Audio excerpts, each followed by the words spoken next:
Hey guys, welcome back to my channel. Today's recipe ragi దోశలు ఎలా చేసుకుందామో చూద్దాం. వీడియోలోకి వెళ్ళే ముందు let's see the benefits of రాగులు finger millets. So it contains the zero cholesterol. ఇది తినడం వల్ల డైలీ మన వెయిట్ లాస్కి చాలా యూజ్ అవుతుంది మన డైట్లో యాడ్ చేసుకుంటే. రాగులు కంటైన్స్ హై ఫైబర్. మన స్టమక్ చాలా ఫుల్గా ఉంటుంది ఇది తీసుకోవడం వల్ల.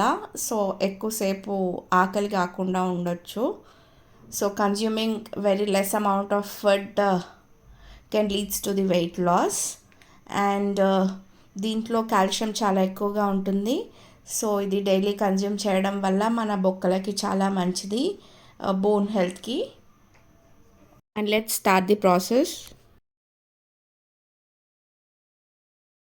ఇక్కడ నేను 1 గ్లాస్ ఆఫ్ రాగులు అండ్ హాఫ్ గ్లాస్ ఆఫ్ బియ్యము అండ్ హాఫ్ గ్లాస్ ఆఫ్ మినపప్పు తీసుకున్నాను. ఇది ఒక 4 to 5 hours వరకు సోక్ చేసుకోవాలి మంచిగా కడిగి వాటర్లో. సోక్ చేసుకున్న తర్వాత మిక్సీ జార్ తీసుకొనేసి సోక్ చేసుకున్న మిక్చర్, ఇంకా కొన్ని పచ్చిమిర్చి, కొంచెం అల్లం ముక్క, జీలకర్ర as per your taste add చేసుకొనేసి మీరు ఫర్మెంట్ చేసుకొనైనా పెట్టుకోవచ్చు, లేకుంటే ఇమీడియట్గానైనా వేసుకోవచ్చు రాగి దోశలు. So before making the dosas you can add the salt. ముందే సాల్ట్ యాడ్ చేసుకుంటే పిండి పుల్లగా అయిపోతుంది తొందరగా. సో ఇది నేను ఫర్మెంట్ చేసుకుంటున్నాను. సో మిక్సీ జార్లో వేసుకొనేసి ఆ మిక్చర్ అంతా ఒక బౌల్లోకి తీసుకొని నైట్ అంతా ఫర్మెంట్ చేశాను.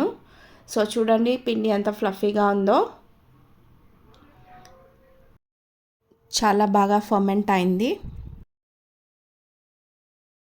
కొంచెం సాల్ట్ యాడ్ చేసుకునేసి దోశలు వేయడమే. Serve this dosas with chutney or else tomato pachadi, whatever you like it. చాలా టేస్టీగా ఉంటుంది.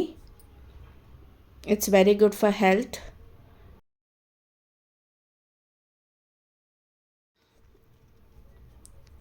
Hope you like the video guys. If you like the video, please like, share and subscribe to my channel. Thank you for watching.